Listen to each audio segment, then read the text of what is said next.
What's up guys, it's Tommy here and Liverpool have won it somehow against PSG, and this was one of the most one-sided, one of the most dominant games that I have ever seen as a Liverpool fan. PSG absolutely outplayed, outclassed, dominated Liverpool. They played as well as anybody I can remember in years and years.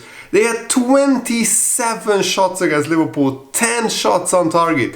And Alisson, if you had any doubt, is he the best goalkeeper in the world? Just watch this game. Watch how many incredible world-class saves he made. It was basically, for 86 minutes, Paris Saint-Germain against Allison and not Paris Saint-Germain against Liverpool, because Liverpool didn't turn up. For 86 minutes, Liverpool created 0 expected goals. Absolutely nothing. We had one shot, but that was from miles out and it wasn't even a proper chance. And Liverpool were very disjointed. I think we failed to keep the ball so many times. We lost so many duels. We didn't look fresh. We looked actually tired. We looked like a team who played 3 days ago or 4 days ago. And in fact, it was Paris Saint-Germain who had a game on the weekend. Liverpool had the weekend off. By the way, what do you think about this? One of the biggest smash and grab victories in Liverpool's entire history. And it's not a coincidence that Liverpool have now won, I think, 13 of their 17 away games in the Champions League. And this season, Liverpool away from home are absolutely sensational. Liverpool are still unbeaten in the Premier League away from home. And in the Champions League, Liverpool only suffered 1 defeat against PSV. But that was a dead rubber. And I mean, PSG, I think it's so harsh on them that they lost this, because they couldn't really have done much more than what they did. They scored a goal which was disallowed for a marginal offside. Kvaratskhelia leg was just offside and he didn't get any real advantage from that, and he scores an absolutely brilliant goal, curls it around Alisson into the top corner.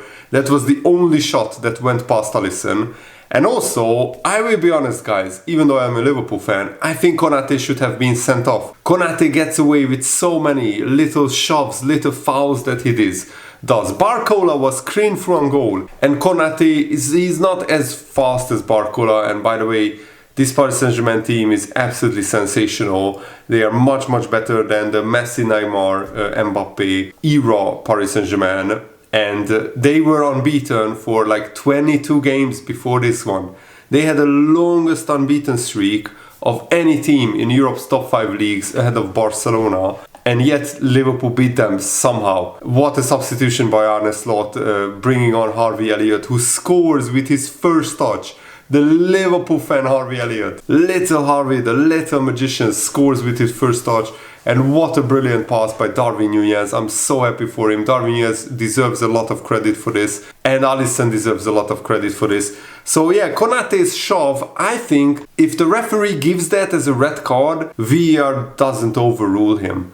But because the referee said it's not a foul, VAR said maybe it's not a clear and obvious error, because Konate it was borderline. Like, some referees give that as a foul, some referees don't. And if it's in the middle of the pitch, I think the referee gives that as a foul 10 out of 10 times. But because it's also in the first half, and because Konate is the last man, maybe the referee thought it would be a bit harsh to send Konate off. And the VAR said it's not a clear and obvious error. You know how it is. PSG fans will say it's a red card. Some Liverpool fans will say it's not a red card.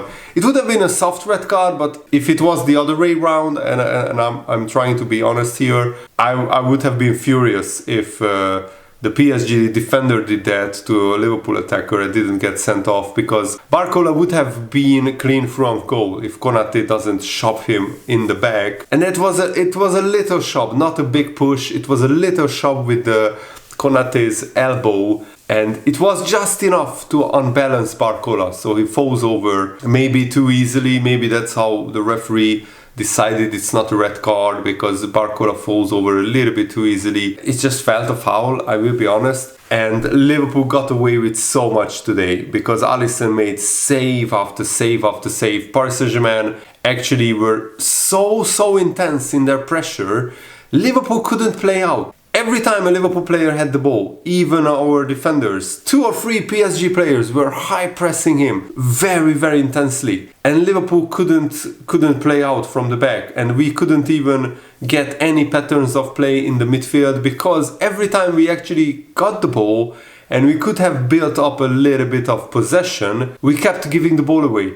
And that's an awful competition. Liverpool losing all the second balls, all the duels, all the individual duels, and also Liverpool not really intensive in their pressure. I think it was very deliberate from Arne Slot that Liverpool weren't like pressing, high pressing Paris Saint-Germain all over the pitch, because that would have left so much space for Trent Alexander-Arnold and Andy Robertson to cover. And I mean, Andy Robertson got absolutely roasted in the first half by Ousmane Dembele. He got nutmegged, he got roasted, he got, they went past him so many times. And Luis Enrique, the Paris Saint-Germain manager, even switched the attackers. At one time, Kvaratskhelia was on the right-hand side, then he was down the middle, then he was on the left-hand side. And Kvaratskhelia, I felt, was absolutely sensational in this. Paris Saint-Germain paid 70 million for him. I would have loved Liverpool to sign Kvaratskhelia, but we weren't desperate for a left winger. And PSG just outbid anyone.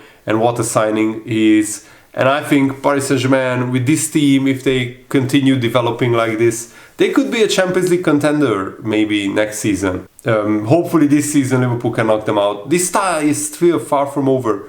Paris Saint-Germain have the firepower to knock Liverpool out, even at Anfield. Of course, Liverpool will be now massive favourites, and that's dangerous, because Liverpool can't think that they are already through. If Paris Saint-Germain score the first goal at Anfield, then everything is still open. And Liverpool need to do better on the ball. This wasn't a good performance. Arne Slot, of course, we are very happy with this result. Arne Slot will be happy with the result. And in these knockout games, sometimes the result is the most important. But if Liverpool play like this against a team like Real Madrid in Madrid, we could lose 4-0.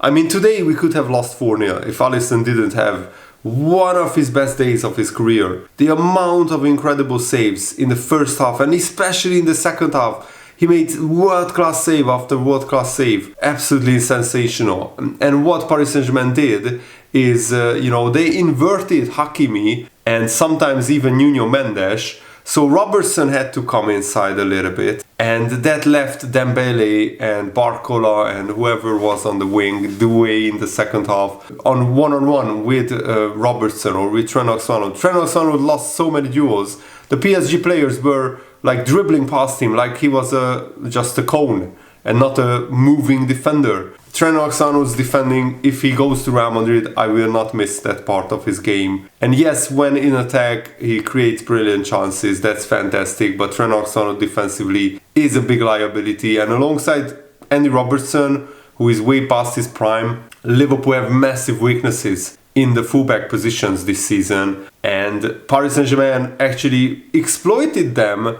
very well, and they did everything but score.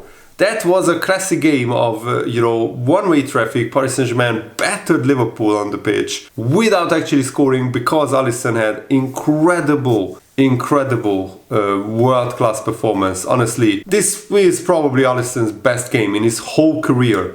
And that's saying something, because he's now, 31, 32 years old. And he has had so many amazing games in a Liverpool shirt, but I think this is the best one. I don't remember a game where Alisson made so many saves that could be save of the season. He made 10 saves, and 5 of them are absolutely outrageous, out of this world, world-class saves that you could vote for any of them as one of the best saves of the season. And I mean, Alisson, honestly, thank you so much, because the whole Liverpool team didn't turn up apart from some good second half substitutions. I felt Szoboszlai was better in the second half. First half he kept giving the ball away. Gravenberch gave the ball away too many times. Salah's passing wasn't accurate and swift enough. And Salah got pocketed by Nuno Mendes, which was very disappointing. Salah couldn't get past him once. Luis Diaz and Diogo Jota, all they had to do is just keep the ball, pass the ball better in the first half. There were so many attacks where either Diaz has the ball or Jota has the ball, and they just kept giving the ball away. They just kept running into traffic. They just kept, trying outrageous passes that didn't come off. And Liverpool didn't have a player on the pitch who could hold the ball up and relieve the pressure, because every time Liverpool got the ball in midfield or in the forward areas, 2 or 3 passes later, it was gone because we couldn't keep it. And credit to Paris Saint-Germain, they high-pressed Liverpool very intensely and Liverpool didn't like that at all. So this is now a blueprint for other teams, how to beat Liverpool, get in their faces, high-press them into oblivion. Of course, there was the outball of Van Dijk just pinging it to Salah, and we had some joy in that, but Salah also had a pretty bad game. He wasn't his usual very, very good self. I'm not too worried because Liverpool still kept a clean sheet somehow, and I mean, what a substitution by Arne Slot. First, he brought off Diaz and Jota, who didn't have good games. He brought on Nunez and Curtis Jones, and we played in the last 30 minutes like we played against Man City, like Curtis Jones on the left wing and in attack and in a box midfield in defense. And Darwin Nunez, I felt, was brilliant in the second half. He kept the ball much better than Jota, and he was a handful. He's such a physical, big presence, and he got into some duels with the Paris Saint-Germain defenders, and he won some of them. And before the goal, it's a long ball, and Darwin Nunez goes up with Marquinhos. Marquinhos just bounces off him because of Darwin Nunez's big, strong frame, physical striker. And after that, Darwin Nunez calmly takes the ball down, takes a couple of touches, and instead of shooting like he would have done maybe previously in previous seasons, he is very calm, very cool. He just slips in Harvey Elliott, and it's a perfectly weighted pass. Something that many Liverpool players failed to do this evening. Harvey Elliott, all he has to do is just hit it first time, and he side foots it with his left foot, and it's into the bottom corner. Donnarumma gets a hand to it, but it goes in. And that was Liverpool's only shot on target, and that was our only shot which had any amount of XG. We had another shot which had 0 SG, because it wasn't really a chance. Absolutely sensational. And Endo came on. He also was brilliant.